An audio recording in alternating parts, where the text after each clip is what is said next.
Bienvenue à tous. La colère des militaires a finalement eu raison du pouvoir de Roch Marc Christian Kaboré au Burkina, le dernier à être emporté par la vague de coups d'État qui secoue la région ouest-africaine.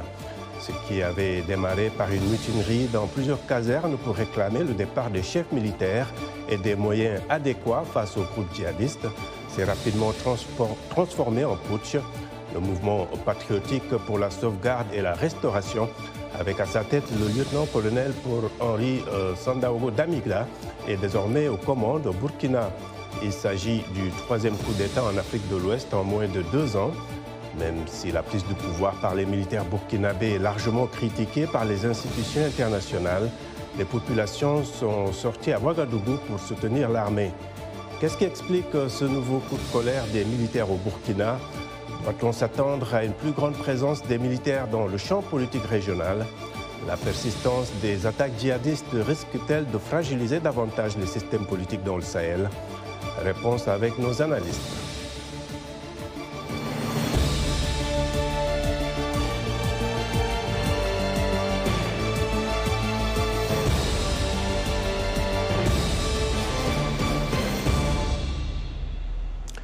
Un peu plus d'1 an après avoir prêté serment pour un second mandat, le président Roch Marc Christian Kaboré a été renversé cette semaine par un coup d'État dirigé par un jeune officier de 41 ans. Le lieutenant-colonel Paul Henri Sandaogo Damiba est désormais le nouvel homme fort du pays. Retour sur ces événements avec notre correspondant à Ouagadougou, Lamine Traoré. Dimanche matin, très tôt, des tirs réveillent les habitants de Ouagadougou. Ça tire dans plusieurs casernes de la capitale. Le camp Sangoulé-Lamizana, le camp Guillaume-Ouedraogo, la base aérienne. Ça tire aussi à l'intérieur du pays, notamment à Kaya et à Waïgouya, dans le nord. Tout le gouvernement réagit. Les militaires n'ont pas pris le pouvoir, mais ils reconnaissent l'effectivité des tirs dans des camps militaires. Un peu plus tard, le ministre de la Défense, le général Aimé Barthélémy Semporé, est reçu en édition spéciale à la télévision nationale. Il tente de rassurer. Cette situation est pour le moment en train d'être suivie par nous pour que nous puissions connaître les motivations réelles de ces tirs qui sont entendus. Pour le moment, tout est sous contrôle et nous demandons donc à notre armée de demeurer républicaine, de continuer à exécuter ses missions. Après, c'est le silence. Les tirs se sont poursuivis dimanche nuit. Lundi, c'est une situation confuse. S'agit-il d'une simple mutinerie ou d'un coup d'État? Bien malin qui saura deviner. On apprend en cours de journée que le président Kaboré est au mai des mutins. D'autres sources indiquent le contraire. Entre-temps, un tweet de Roch Kaboré sème encore le doute. En début de soirée, la fumée blanche, c'est un coup d'État. De l'incapacité manifeste du pouvoir de M. Roch Marc Christian Kaboré à unir les Burkinabés pour faire face efficacement à la situation et suite à l'exaspération des différentes couches sociales de la nation, le mouvement patriotique pour la sauvegarde et la restauration, MPSR, a décidé d'assumer ses responsabilités devant l'histoire, la communauté nationale et internationale. Le mouvement qui regroupe toutes les composantes des forces de défense et de sécurité a ainsi décidé de mettre fin au pouvoir de M. Roch Marc Christian Kaboré ce 24 janvier 2022. Dans la nuit, la télévision nationale publie une lettre manuscrite signée des mains de Roch Kaboré. Il a démissionné. Le lendemain mardi, des centaines de jeunes se réunissent à la place de la Nation à Ouagadougou. Ils apportent leur soutien à la junte au pouvoir et au nouvel homme fort du pays, le lieutenant-colonel Paul Henri Sandaogo Damiba. L'armée a pris la responsabilité aujourd'hui. En tout cas, tout le monde est content. On soutient l'armée et puis on prie de bon Dieu que la paix revienne au pays. La constitution est suspendue, les frontières terrestres aussi fermées. L'espace aérien est resté fermé pour 24 heures environ. Le gouvernement est dissous. Pareil pour l'Assemblée nationale. Les écoles sont fermées toute la semaine. Le président Kaboré est placé en résidence surveillée. Ses ministres, libres de leur mouvement, rassurent la junte qui multiplie les concertations. Un régime est tombé. Une nouvelle page s'ouvre pour le Burkina Faso. Tout s'est passé si vite et la vie a repris son cours normal à Ouagadougou. Mais que réserve l'avenir à cette nation aux prises avec la menace djihadiste? C'est la grande question. Lamine Traoré pour VOA Afrique, Ouagadougou. Merci beaucoup Lamine. Et à présent, nos invités pour ce débat à Ouagadougou, nous avons Siaka Koulibaly, analyste politique sur place. À Kinshasa, en RDC, nous avons Dani Aïda, il est le directeur résident du NDI en RDC. Avant cela, vous avez été en poste au Burkina Faso. Et à Conakry, Issaka Souaré, expert en médiation, consultant.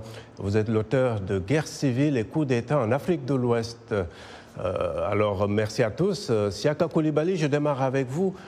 On savait déjà que ça grondait dans l'armée, surtout depuis l'attaque d'Inata qui avait fait 53 morts dans les rangs de la gendarmerie. Alors, le pouvoir a remanié le gouvernement et apporté des changements dans le commandement de l'armée, mais apparemment, cela n'a pas suffi. Êtes-vous surpris par ce coup de force? Comme beaucoup d'observateurs, il n'y a pas une grande surprise pour les événements de ces derniers jours, dans la mesure où la tension était assez vive depuis un certain nombre de semaines, voire des mois, notamment au niveau donc, de l'armée. Comme vous le savez, le Burkina est rentré dans le cycle de l'insécurité à partir de 2016. Et de 2016 à maintenant, il n'y a pas eu une amélioration de la situation et le rapport de force était en défaveur donc, de l'armée nationale burkinabé. Et cela était de plus en plus insupportable pour les hommes en tenue qui ont manifesté de plusieurs manières leur mécontentement quant à l'équipement, quant à l'organisation, quant à l'encadrement des personnels sur le terrain. Alors, en début janvier, on a entendu parler d'une tentative de coup d'État à l'issue de laquelle un officier supérieur a été mis aux arrêts. Il avait été dit qu'il y avait 12 autres personnes qui étaient arrêtées également. Et finalement, un vrai coup d'État s'est déroulé à partir du 22 et la proclamation a été faite le lundi 23 janvier. Donc c'est un peu un processus. Alors, Dani, l'incursion des militaires dans le jeu politique burkinabé n'est pas quelque chose de nouveau. Hein. Est-ce que vous voyez quand même une différence entre les précédents coups et celui-ci? Oui, ce qui peut être considéré comme nouveau, c'est lié certainement au contexte qui, ces derniers mois, n'a pas s'est montré assez volatile sur le plan sécuritaire, pour une très grande partie du burkinabé occupée par forces djihadistes, où l'État n'a plus de contrôle, l'autorité de l'État est absente. Il y a 2 mois encore, il était à Ouagadougou et dans les uns des autres. On a le sentiment qu'il y avait un grand malaise. Maintenant, c'est la première fois que l'armée intervient dans le jeu politique. Mais quand même, depuis 1987, avec l'assassinat de Sankara, le processus qui est suivi 27 ans après, S. Compaoré a été emporté par un soulèvement populaire en 2014. Le processus politique qui a commencé en 2014, pour nous observateurs, avait laissé apprendre quand même que les institutions burkinabées devraient être préservées de cette immixtion de l'armée dans le jeu politique. C'est le seul côté qui surprend. Sinon, les conditions étaient assez délétères. Le pays était assez divisé sur le plan politique, même s'il y avait une instabilité par rapport à la majorité qui dirigeait le pays. D'accord. Alors, Issaka, est-ce que vous voyez, disons, un effet domino dans la région après le Mali, la Guinée et même le Tchad qui fait partie du Sahel, ou bien c'est plutôt, il y a une certaine spécificité dans ce coup-ci ou dans chaque coup? C'est difficile de parler d'effet domino, mais c'est difficile aussi de l'écarter totalement. En effet, les 4 coups d'État que vous avez mentionnés ont des particularités. Les cas maliens et burkinabés se ressemblent dans ce sens qu'ils ont ciblé des présidents qui venaient d'entamer leur second mandat pour lesquels ils étaient élus.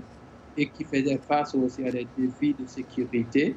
Et parfois aussi, je pense, c'est des défis aussi de gouvernance. Alors qu'en Guinée, c'était presque la question de gouvernance sous l'ancien président qui avait tout fait pour modifier la constitution afin de se permettre d'avoir un troisième mandat. Et la situation était bien délétère dans le pays. Alors qu'au Tchad, c'était pour garder le pouvoir au sein de la famille.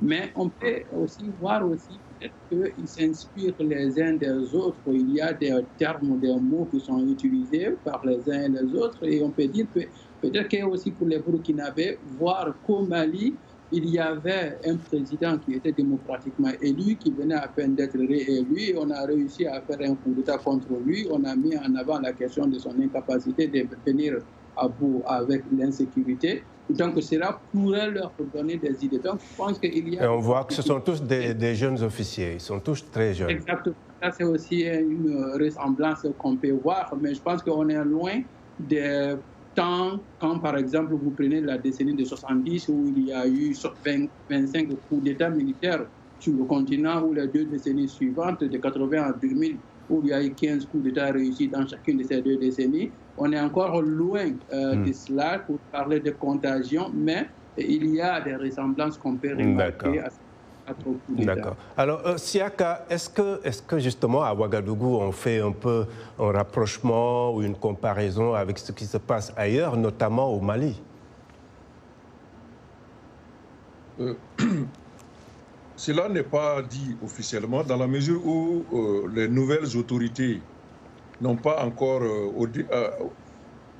en plus de leur proclamation du lundi 23, n'ont plus donné des déclarations officielles, si bien qu'il est assez difficile de retrouver dans leur approche de la situation un rapprochement éventuel avec les autorités de transition au Mali.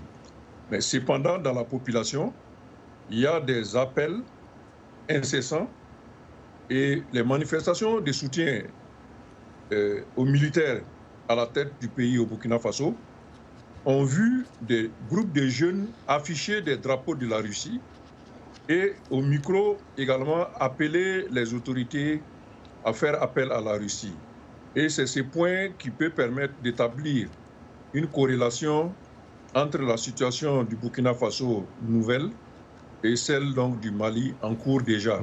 Deux pays. Ceci dit, oui, allez-y. Voilà.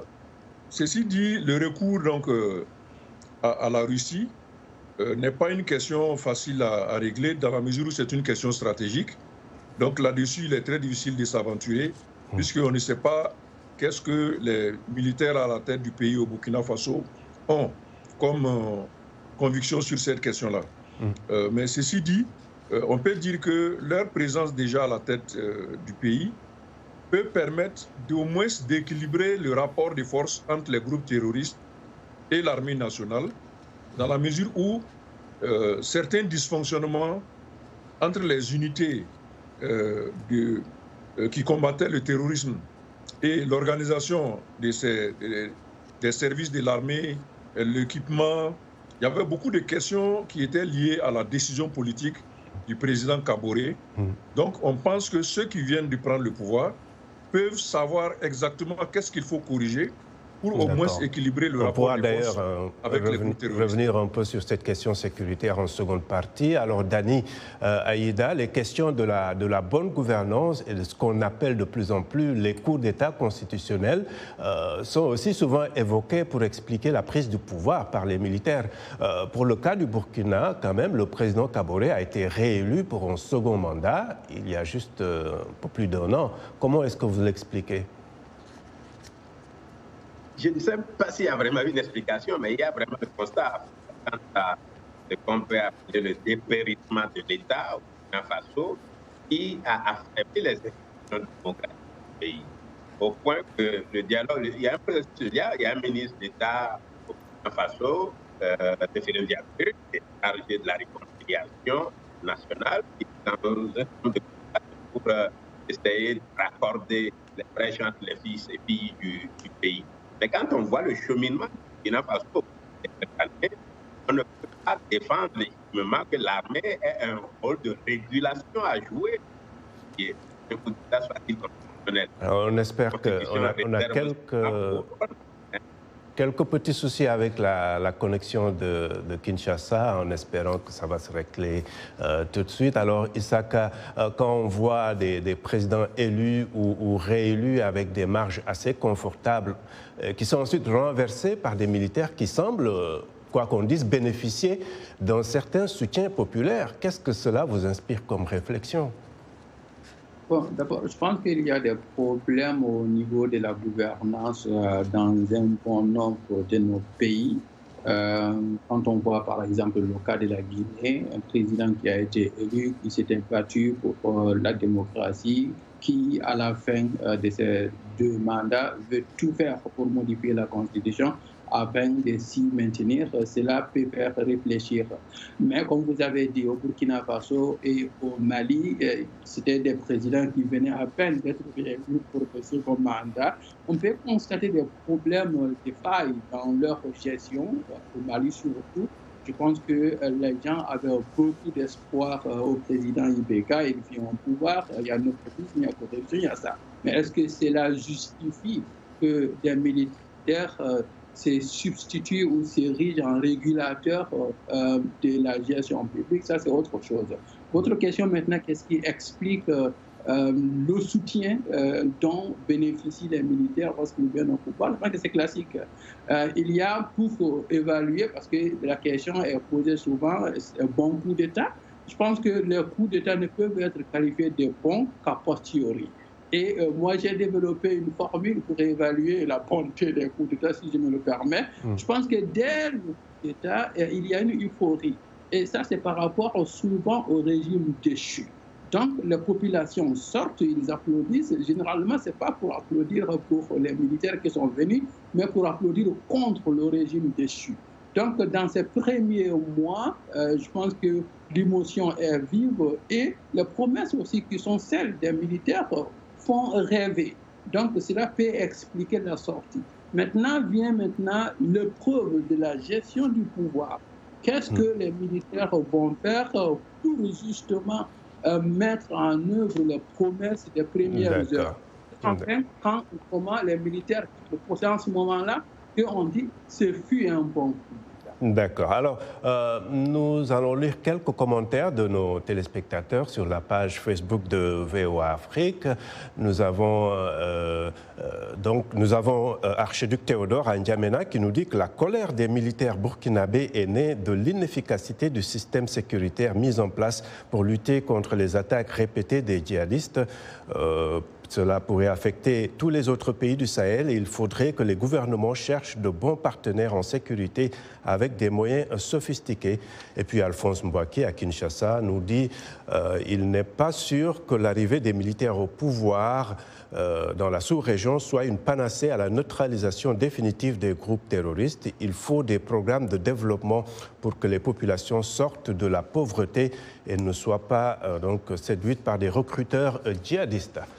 Merci de rester fidèle à VOA Afrique. Washington Forum revient après une courte pause.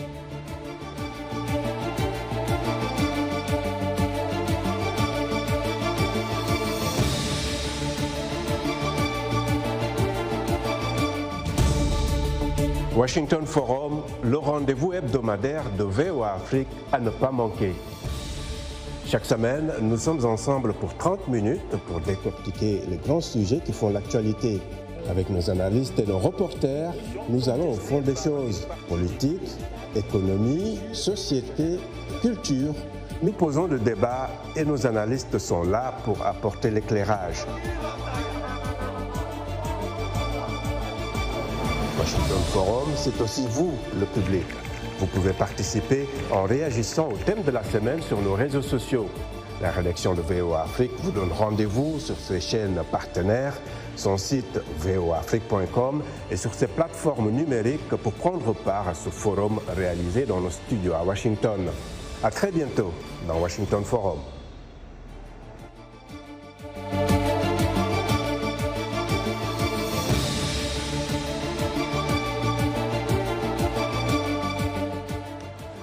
heureux de vous retrouver pour la seconde partie de Washington Forum. Et je rappelle nos invités à Ouagadougou, Siaka Coulibaly, analyste politique. À Kinshasa, nous avons Dani Aïda, directeur résident du National Democratic Institute en RDC. Et vous avez également servi au Burkina Faso. Et à Conakry, Issa Kassoare, consultant expert en médiation, auteur de Guerre civile et coup d'État en Afrique de l'Ouest aux éditions L'Harmattan. Alors, Siaka, l'insécurité causée par les attaques djihadistes est la principale raison évoquée par les militaires. Comment leur arriver au pouvoir peut affecter la lutte contre le terrorisme? Je peux penser que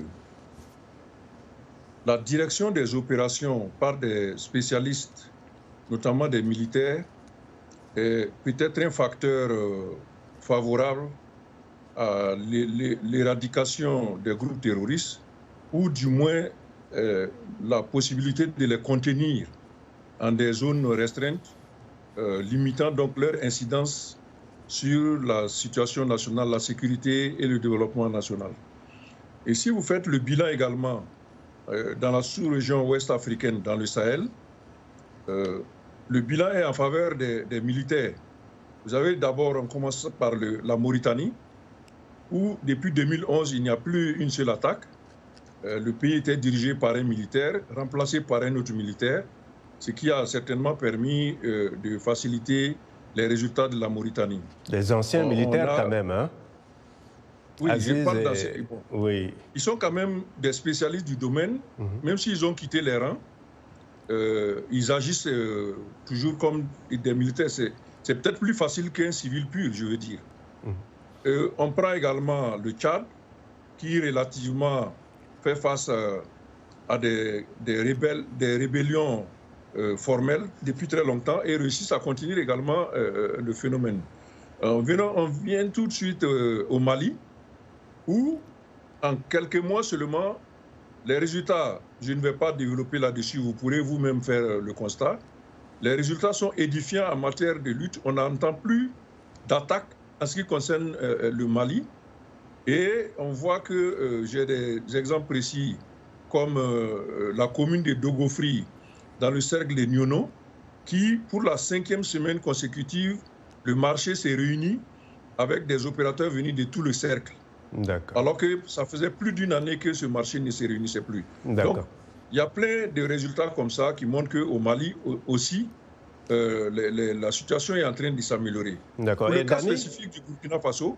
Oui, allez-y rapidement. Je voulais quand même demander à Aïda, peut-être que vous aurez l'occasion, s'il y a cas de revenir. Dani, les militaires au pouvoir, une bonne ou une mauvaise chose dans la lutte contre le terrorisme? D'abord, je ferai remarquer que la lutte contre le terrorisme n'est pas une affaire militaire, sinon on aurait trouvé déjà de solutions. Les militaires qui viennent de prendre le pouvoir au Burkina Faso sont les mêmes qui étaient au front. On a vu combien de fois Roch Kaboré a changé de ministre de la Défense, a changé des généraux à la tête d'état-major plus d'une fois. Je pense qu'il y a eu toujours une requête de solutions.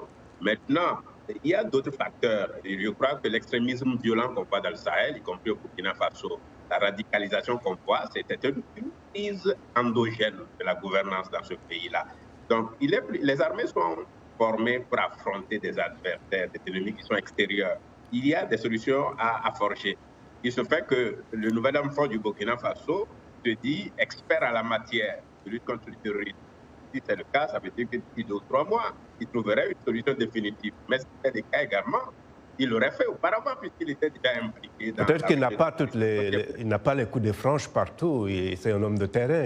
On peut répondre peut-être que ses partisans pourraient répondre à cette question en disant qu'il n'avait pas peut-être les moyens ou n'avait pas toutes les décisions.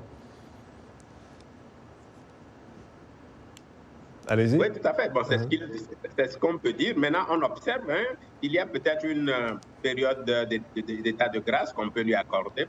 Sinon, les Burkinabés ont fait plus d'une expérience de gestion militaire et de civile. Mais j'aurais un peuple là qui a fait un soulèvement populaire civil en 2014 ne fasse plus appel à l'armée. Surtout qu'en 2015, le même peuple a fait échec à un coup d'État militaire. Donc, la question d'insécurité et de gouvernance, quand on met en balance, à mon avis, l'armée n'est pas la solution au Burkina Faso. Alors, Issaka, quand même l'inquiétude, l'insécurité persistante dans le Sahel, est-ce que cette insécurité peut avoir raison des systèmes politiques et créer carrément une instabilité institutionnelle, puisqu'on a vu qu'au Burkina, et même avant, dans le coup d'État de 2012 au Mali, la raison était essentiellement liée aux attaques terroristes? Cela va dépendre de comment les dirigeants dans les différents pays concernés vont réagir à cette situation. Et je pense qu'en faisant un retour rapide à la dernière question, je suis d'accord avec Dani que la lutte contre le terrorisme ne doit pas être focalisée sur une seule approche, notamment celle sécuritaire. Je pense qu'il faut une approche multiforme parce qu'il faut voir aussi les causes de l'insécurité, les questions de développement, les questions de sécurité, parce que ce ne sont pas tous ceux qui s'engagent dans les groupes armés qui le font par des considérations idéologiques. Certains sont là vraiment pour avoir un gagne-pain. Alors, comment est-ce que cela pourrait évoluer à l'avenir? Je pense qu'aux différents pays et leurs leaders de jouer sur les facteurs de conflit. Et ces facteurs, comme je viens de le dire, sont d'ordre politique, d'ordre développemental, c'est-à-dire économique, d'ordre social aussi pour la cohésion sociale. Donc, il s'agit de jouer sur cela. Deuxièmement, évidemment, il ne faut pas écarter les mesures sécuritaires. Les forces de défense et de sécurité sont là pour protéger l'intégrité territoriale de leur pays, mais aussi la sécurité humaine des populations. Donc, il faut avoir des forces de défense et de sécurité qui sont bien formées, qui sont mises dans les conditions idoines et optimales pour leur permettre justement de s'acquitter de leur mission. Parce qu'il ne faut pas aussi les laisser affamés et les envoyer au front sans équipement. Ça, ce serait envoyer les gens à la mort. Donc, troisièmement, je pense qu'il faudra aussi que les États, au-delà de leurs efforts individuels, se conjuguent les efforts, et ça, c'est au niveau des institutions régionales, la CEDEAO, je vois surtout en Afrique de l'Ouest, pour que la force en attente ne soit plus en attente, parce qu'elle a duré dans son attente. Et cela, il faut mobiliser les moyens. Je ne pousse pas l'idée souvent de dire que les États africains n'ont pas les moyens pour équiper les forces. Je pense qu'il faut prendre ça comme une question prioritaire. Donner les moyens à la psychologie. On va peut-être, on n'a pas beaucoup de temps, on a quelques secondes, donner le dernier mot à M. Coulibaly. Vous êtes à Ouaga. Quelle leçon pour vous, pour la CEDEAO? La CEDEAO se réunit vendredi pour statuer sur le cas du Burkina. Rapidement. Oui. Je pense que la CEDEAO se trouve actuellement dans une situation difficile parce qu'elle doit décider pour une situation pour laquelle elle a pris des décisions il n'y a pas très longtemps et que ces décisions de sanctions contre le Mali ont suscité une levée des boucliers dans les pays environnants, même un peu plus loin en Afrique. Donc, ensuite, il n'y a que les sanctions n'ont pas... Monsieur Coulibaly, on va certainement revenir sur cette question spécifique de la CEDEAO et des règlements de conflit. On me dit qu'on arrive à la fin de cette émission. Je remercie tous mes invités et également ceux qui nous suivent à travers nos télépartenaires sur le continent et sur notre site voaafrique.com, également sur notre page Facebook. Un grand merci également à toute l'équipe technique. Au revoir.